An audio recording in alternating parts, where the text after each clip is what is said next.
민중의 소리 이완배 기자 함께하겠습니다. 이완배 기자님. 네, 안녕하십니까? 네, 오늘 어떤 이야기 해볼까요? 예, 오늘은 지난주 20일에 시작이 돼서 지금까지도 단식을 이어가고 있는 황교안 자유한국당 대표의 단식에 대한 이야기를 나눠보겠습니다. 네. 요게 이제 정리를 하다 보니까 이야기가 좀 길어져서 예, 오늘 내일 이틀 동안 해보도록 하겠습니다. 네네. 예. 제가 과거에 그 황교안 삭발 논쟁 때 이야기를 한번 드렸습니다만 이런 사람들 단식은 굉장히 큰 위화감을 주죠. 왜냐하면 단식이나 고공농성 같은 투쟁들은 그야말로 퇴로가 없는 투쟁이고 네. 더 이상 싸울 방법이 없는 그렇습니다. 절박한 사람들의 투쟁입니다. 네. 네. 그래서 저는 몇 번 말씀드렸지만 주변에서 이런 거 한다고 계획하는 이야기가 들리면 무조건 말립니다. 제발 우리 건강하게 잘 먹고 투쟁합시다 이렇게 말씀을 드리죠. 진짜 이거는 목숨까지 내놓지 않으면 아무 수단이 없는 그런 약자들의 투쟁인데 그렇죠. 한국 기득권층들에게 절대 지지를 받는 제1야당 대표가 아무 수단이 없어서 저 짓을 하고 있을 리는 없잖아요. 그러니까 결국은 고작해서야 당 내부 결속을 다지고 뭐 지도력을 과시하려는 게 목적이라는 건데 전혀 그 절박함에는 동의가 되지 않습니다. 근데 어쨌든 뭐 그 절박한 투쟁의 길을 걷겠다니까 말릴 수는 없는 거죠. 뭐 자기가 절박하다는데 저는 그걸 비웃을 생각은 없습니다. 네네. 다만 제가 오늘 이 이야기를 꺼내는 이유는 뭐 황제 단식, 갑질 단식 이렇게 불리던데요. 단식 하루 전에 영양제를 맞았다느니 당 사무처 직원들과 당직자들에게 밤을 새서 자기를 돌보라고 지시를 했다느니 밤샘 근무 배정표를 만들었다느니 하는 논란을 보고 든 생각이 있어서입니다. 뭐 다들 아시겠지만 내용을 간단히 보죠. 그 황교안 대표가 직접 지시했다는 당 사무처와 당직자들 밤샘 근무 배정표가 21일 공개가 됐고요. 네. 문제는 이분들 중에 3분의 임산부가 포함이 됐다는 겁니다. 공개된 단식투쟁 천막 근무자 배정표에 보면 20일부터 28일까지 일정이 쭉 담겨 있는데 주간, 야간 당직자 이름, 일해야 되는 시간이 기록돼 있고요. 표 하단에는 굵은 글씨로 당 대표님 지시 상황임이라는 문구가 적혀 있어서 이게 황교안의 의지라는 게 드러났죠. 여러 국에 소속된 직원들이 9일 동안 매일 12시간씩 4명이 한 조를 이뤄서 주간과 야간 2교대 보초를 합니다. 주간조는 오전 8시부터 오후 8시, 야간조는 오후 8시부터 다음날 오전 8시. 이 굉장히 살인적인 노동입니다. 그렇죠? 예, 2교대 노동인데요. 요 표와 함께 근무자들이 지켜야 될 수칙도 정해졌다고 보도가 됐습니다. 이 수칙을 보니까 30분마다 황 대표의 건강 상태를 점검해야 한다. 거동이 수상한 사람의 접근을 막아야 한다. 황 대표의 기상 시간인 새벽 3시 30분쯤 근무를 강화해야 한다. 취침 시 방해가 되지 않도록 소음을 제어해야 한다. 이런 것들입니다. 그리고 심지어 자유당 측은 요 배정표와 수칙에 맞게 일을 하지 않으면 불이익을 주겠다. 뭐 이런 경고를 했다고 합니다. 정말 참 이 1일 2교대 12시간씩 노동인데 이 수칙들을 다 지켜야 되고요. 30분마다 한 번씩 건강을 체크를 해야 되고요. 그게 또 밤 시간대 근무조라면 지금 단식이 국회 본청 계단 앞에서 진행이 되는데 그 바로 옆 천막에서 밤을 새야 되는 겁니다. 임산부 3명이 포함된 노동자들이요. 그러니까 이제 이런 이야기를 들으신 청취자분들 소감이 좀 궁금한데요. 제 페이스북 타임라인을 보니까 진짜 의전왕답다. 혹은 지랄하고 자빠졌네 이런 반응이 이제 주류를 이루던데 저는 사실 이걸 보면서 진심으로 황교안 씨가 불쌍했습니다. 그러니까 지금 이 호들갑이요. 30분에 한 번씩 건강을 체크하고 밤에 소음도 체크하고 잠 잘 자라고요. 내가 새벽 3시 반에 일어났는데 그때 당직자들이 다 깨 있어야 됩니다. 그리고 하루 전에 영양제를 맞고 이게 황교안 씨의 어떤 심리를 대변하겠습니까? 한마디로 요약하면 황교안 대표는 지금 불안한 겁니다. 그런데 이 불안은 자본주의 사회에서 매우 구조적이고 상당히 중요한 문제입니다. 사람은 노동이라는 걸 합니다. 근데 반면에 동물의 움직임을 노동이라고 부르지는 않죠. 이 차이가 뭐냐면 그 움직임에 목적의식이 있느냐 없느냐의 차이입니다. 조금 쉽게 말씀드리면 동물의 움직임은 본능인 겁니다. 그런데 인간의 노동에는 목적이 있어요. 더 나은 삶을 만들겠다. 더 진보적인 무언가를 만들겠다. 이런 목적입니다. 네. 그러니까 비교를 하면 쉬워집니다. 고양이가 배변을 한 다음에 배변을 흙으로 덮거든요. 이건 이제 냄새를 천적에게 들키지 않기 위해서 하는 행동인데 네. 이건 노동이 아니에요. 네. 본능입니다. 네. 반면에 인간이 수세식 화장실을 만들고 정화조에 가득 찬 오물을 정기적으로 치우죠. 네. 이제 똑같이 배변을 치우는 행위인데 네. 인간의 행위는 노동입니다. 왜냐하면 이 행동에는 더 쾌적한 주거 환경을 만들고자 하는 목적이 들어갔기 때문입니다. 네. 코끼리가 무리를 지어서 이동하는 건 노동이 아니고 본능입니다. 그런데 사람이 운전을 해서 이동하는 건 노동이죠. 개미가 집을 짓는 건 본능이지만 사람이 건축을 하는 건 노동입니다. 이 차이가 이해되실 겁니다. 그러다 보니 동물의 본능은 몇 가지가 없어요. 정해진 몇 가지만 따라가면 되는데 인간의 노동은 매우 복잡합니다. 왜냐하면 몸이 따라서 움직이는 게 아니고요. 목적이 있기 때문입니다. 더 나은 삶을 만들어야 돼. 이러려면 너무 많은 일을 해야 돼요. 특히 자본주의 사회에서 매우 심해졌습니다. 네. 집도 지어야 되죠. 자동차도 만들어야 되죠. 운전도 배워야 되죠. 심지어 모든 동물들이 혼자서 처리하는 배변도 인간에게는 노동의 대상이 됩니다. 정화조를 치우거나 변기를 만들거나 기저귀하고 물티슈를 생산하는 것까지 다 노동이 됩니다. 이게 사회가 고도화될수록 인간은 이걸 절대로 혼자서 못하는 세상이 돼버린 겁니다. 예. 나눠서 해야 돼요. 네. 그래서 분업이라는 것이 어떤 동물 사회보다도 인간에게서 발달을 합니다. 자, 똥은 나 대신 누가 치워줘야 돼요. 음식물 쓰레기도 누군가 대신 치워줘야 됩니다. 운전도 누가 대신 해줘야 되죠. 이런 식으로 노동이 엄청나게 잘게 쪼개져서 분업화가 된 겁니다. 네. 그리고 이 분업이 유기적으로 연결돼 있어서 하나만 작동을 안 해도 문제가 생기죠. 네. 출근을 못 한다거나 전기를 못 켠다거나 네. 배설한 다음에 물도 못 내린다거나요. 근데 자, 여기서부터 이제 문제가 시작됩니다. 고도화된 자본주의 사회에서 사람이 인간적으로 살기 위해서는 분업의 의지를 하는데 네. 그러다 보니까 한 사람 한 사람의 인간적인 완성도가 현저하게 떨어지기 시작했다는 겁니다. 그러니까 중세 때만 해도요. 내가 집에서 밥도 하고 옷도 만들고 집도 짓고 배변도 치웠어요. 네. 그래서 한 인간이 존재하는 데 필요한 것들을 한 가정이 사실 거의 다 이해를 하고 있습니다. 일의 의미를 알죠. 네. 밥 짓는 건 먹기 위해서, 집 짓는 건 가족을 보호하기 위해서. 그러니까 하나하나 노동의 의미를 절감하고 사는 겁니다. 내가 내 손으로 하니까요. 그런데 고도화된 자본주의 사회에서는 이게 분업이 돼버리니까 사람이 그 분업 사회의 부품이나 기계처럼 돼버립니다. 나는 밥 짓는 사람, 나는 운전하는 사람, 나는 집 짓는 사람 이런 식으로 특화된 노동을 기계 부품처럼 전문적으로 하다 보니 물론 효율성은 높아져요. 그런데 한 인간으로서의 완성도가 현저하게 떨어집니다. 그래서 정화조에서 누군가가 내 배설물을 치우는 노동의 의미를 몰라요. 그러니까 더 정확하게 말하면 누군가가 치워준다는 사실도 모르고 있습니다. 나는 그 일을 해본 적이 없으니까요. 그러니까 감사한 마음도 없죠.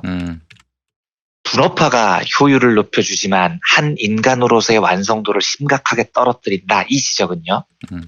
주류 경제학과 비주류 경제학 모두 공히 심각하게 동의를 하는 부분입니다. 왜냐하면 주류 경제학의 대부인 애덤 스미스와 비주류 경제학의 대부인 칼 마르크스가 똑같은 이야기를 하거든요. 마르크스는 분업화된 자본주의가 인간의 소외를 낳는다고 이야기를 합니다. 내가 하는 일의 의미를 몰라요. 남이 하는 일의 의미도 모릅니다. 그냥 내가 맡은 일을 기계처럼 부품처럼 일만 하니까 네. 한 사람의 총체성이 형성이 안 된다는 거죠. 네. 이걸 인간 소외라고 부릅니다. 반면에 애덤 스미스 국부론의 저자인 주류 경제학자의 아버지는 분업의 효율성을 엄청나게 강조한 학자입니다. 그 유명한 핀 만드는 일화가 있죠. 그 철사로 핀을 만드는 공장이 있는데 종전에는 한 사람이 핀 만드는 과정에 다 관여를 해요. 철사를 옮기고 자르고 끝을 뾰족하게 갈고 끼우고 이걸 한 사람이 다 했습니다. 근데 그렇게 하면 하루에 20개 정도 핀을 만들었다고요. 스미스가 이 과정을 보고 그렇게 하지 말고 우리 분업을 해봅시다 라고 제안을 해서 핀 만드는 공장을 20개로 나눈 다음에 어떤 사람은 철사를 옮기기만 시키고 어떤 사람은 철사를 자르기만 하고 어떤 사람은 철사 끝을 뾰족하게 가는 일만 합니다. 이렇게 20단계로 분업을 시켰더니 과거에는 한 사람이 20개 만들던 철사 양이 무려 한 사람당 8,800개로 늘었다는 겁니다. 분업을 했더니 말도 안 될 정도로 효율성이 높아진 거죠. 그래서 지금 주류 경제학자들은 봐라, 뭐 마르크스가 인간 소외 이야기하는데 다 필요 없고 스미스 선생님께서 분업이 얼마나 효율적인지 입증하지 않았느냐 이렇게 주장을 해요. 맞습니다. 이 분업이 효율적인 건 맞는데 하지만 스미스도요. 이 이론을 발표하면서 분업이 인간의 완성도를 심각하게 떨어뜨린다는 것을 정말로 절절하게 고민을 합니다. 네. 스미스의 국부론에 나와 있는 이야기를 읽어보겠습니다. 분업을 하면 노동으로 생활하는 사람들의 거의 대부분, 즉 국민 대부분의 직업이 한두 가지의 매우 단순한 직업에 한정된다. 이런 사람들은 어려움을 없애기 위한 방법을 찾아내는데 자신의 이해력을 발휘하거나 창의력을 발휘할 필요가 없다. 그래서 그는 자연히 그런 노력의 습관을 잃어버리고 일반적으로 인간으로서 최대한으로 어리석고 무식해진다. 정신의 활력을 잃음으로써 그는 어떤 이성적인 대화를 즐길 수도 거기에 참여할 수도 없을 뿐 아니라 너그러움, 고귀함 또는 부드러운 감정도 가질 수 없고 그로 인해 사생활의 일반적인 의무에 대해서도 대부분 아무것도 정당한 판단을 낼 수 없게 된다. 자기 나라의 중대하고 광범한 이해에 대해 그는 전혀 판단을 내릴 수가 없으며 자신이 그렇게 되지 않도록 하기 위해 매우 특별한 노력이 이루어지지 않는 한 그는 전쟁이 일어나도 마찬가지로 자신의 나라를 지킬 수조차 없다. 몸의 활력조차 부패시켜 지금까지 교육받은 일 외에는 어떤 일에도 정신적으로 참을성 있게 자신의 체력을 사용할 수 없게 만들어버린다. 이것이 바로 정부가 그것을 방지하기 위해 어느 정도 노력하지 않는 한 개량되고 문명화된 모든 사회에서 노동빈민, 즉 국민의 대부분이 필연적으로 빠지게 되는 상태다. 뭔 말이냐면 이 분업이 하나의 완벽하게 일반적인 사회 시스템이 되면 대부분 한두 가지 일만 맡아서 하는 사람들은 바보가 돼버린다는 겁니다. 이 스미스가 이걸 심각하게 걱정을 합니다. 그래서 국가가 이걸 어떻게 해서든지 해결을 해줘야 된다고 주장을 지금 하고 있는 거죠. 네. 그리고 스미스는 그 바보가 되지 않기 위해서는 자신이 그렇게 되지 않도록 하기 위해 매우 특별한 노력이 필요하다라고 이야기를 합니다. 이게 없으면 이제 인간의 완성도가 떨어지는 겁니다. 쉽게 말씀드리면 한 인간으로서의 완성도를 지키기 위해서는 특히 분업화된 사회에서는 진짜로 노력해야 되고요. 노동의 총체성을 이해하려고 발버둥을 쳐야 됩니다. 그렇지 않으면 바보가 돼버리는 거예요. 보십시오. 부부싸움이 일어났습니다. 전통적인 집안의 이야기, 즉 이제 남편은 보통 밖에서 일을 하고 아내는 집에서 가사노동을 했던 아주 전통적인 오래된 집안의 경우에 싸우는 내용을 보면 백발백중 이거거든요. 남편은 야 내가 돈 벌어오는 기계야 이렇게 소리를 지르고 아내는 내가 밥 짓는 기계야 이렇게 소리를 지릅니다. 지금 왜 이렇게 싸우냐면 서로가 서로를 기계로 생각을 합니다. 가사노동과 돈 벌어오는 노동이 분업이 됐는데 서로 자기 일에만 집중을 하다 보니 상대의 노동을 이해를 못하게 된 겁니다. 인간의 총체성을 이해하는 데 실패한 거죠. 이러면 인간의 완성도가 현저히 떨어진다니까요. 그러니까 상대가 하는 일이 무시하게 됩니다. 그러니까 서로의 노동이, 부부의 노동이 모두 우리 가정의 생존을 위해서 반드시 필수적이다라는 이해 자체가 사라져버립니다. 그럼 제가 아까 애덤 스미스 이야기를 쭉 읽어드렸습니다만 떠오르는 인물이 누구냐면 이게 황교안 대표입니다. 스미스는 분업에서 자기 일만 하고 남의 노동을 돌아보지 않는 사람에 대해서 어떻게 표현하냐면 그는 자연히 그런 노력의 습관을 잃어버리고 일반적으로 인간으로서 최대한 어리석고 무식해진다. 이렇게 지금 표현을 합니다. 아하하. 황교안입니다. 네. 이 사람은 돌봄 노동이라는 가치를 아예 모르는 거예요. 왜냐하면 돈 내면 다 누가 해주니까요. 그래서 돌봄이라는 노동의 노력을 그 습관 자체를 아예 잃어버리고 퇴화해버리는 겁니다. 그래서 돌봄 노동에 대해서 스미스의 지적대로 최대한 어리석고 무식해진 거죠. 스미스는 또 말합니다. 분업화된 사회에서 자기 노동만 알면 몸의 활력조차 부패시켜서 지금까지 교육받은 일 이외에 어떤 일에도 정신적으로 참을성 있게 자신의 체력을 사용할 수 없게 된다. 이렇게 말을 합니다. 황교안이잖아요. 네, 사법고시 공부한 것 이외에 어떤 일에도 정신적으로 참을성 있게 체력을 사용할 수가 없는 사람이 돼버린 겁니다. 그러니까 이 사람은 단식을 하는데 불안해 죽겠는 거예요. 30분마다 나를 한 번씩 누가 돌봐줘야 되고 새벽에 일어나면 누가 내 옆에 있어야 되고 이게 없으면 불안해서 죽을 것 같은 겁니다. 참을성이 아예 없어요. 이런 데 사용할 체력과 정신적 능력이 없어져 버린 거죠. 그래서 나는 지금까지 한 번도 살아생전에 부엌에 안 들어가 봤어. 남자가 왜 부엌에 들어가? 홍준표가 이런 이야기를 했잖아요. 인간으로서의 완성도가 현저히 떨어진 겁니다. 그런 인간들은 나이 들어 보십시오. 백발백중 개고생합니다. 평생 밥 해주고 자기를 돌봐줬던 반려자가 하루만 안 보이잖아요. 불안해 죽어요.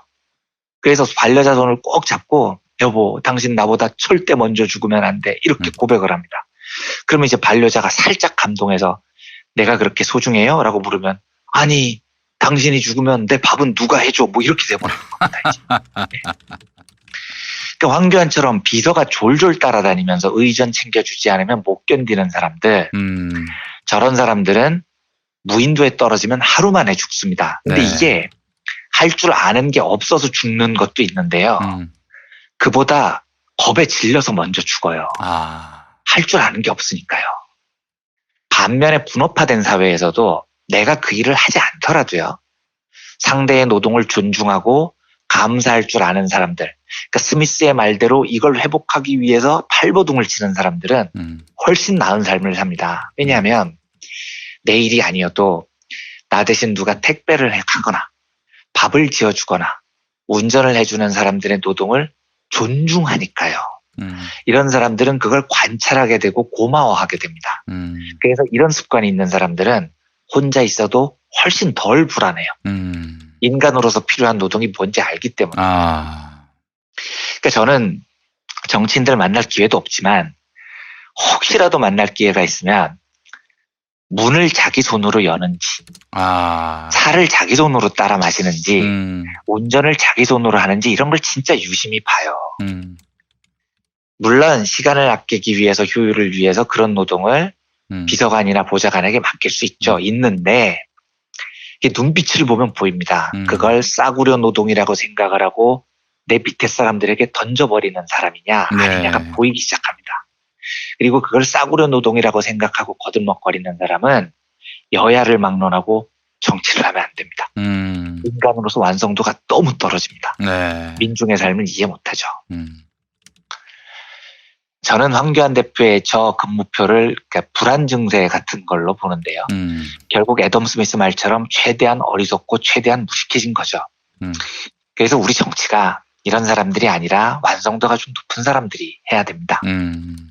생존을 위한 민중들의 노동을 존중하고 이해하는 사람들이 해야 됩니다. 왜냐하면 정치는 분업화된 한 가지 일을 특별하게 하는 사람이 아니거든요. 수백만 가지 나눠져 있는 분업에 종사하는 수천만 민중들을 한꺼번에 대변하는 일입니다.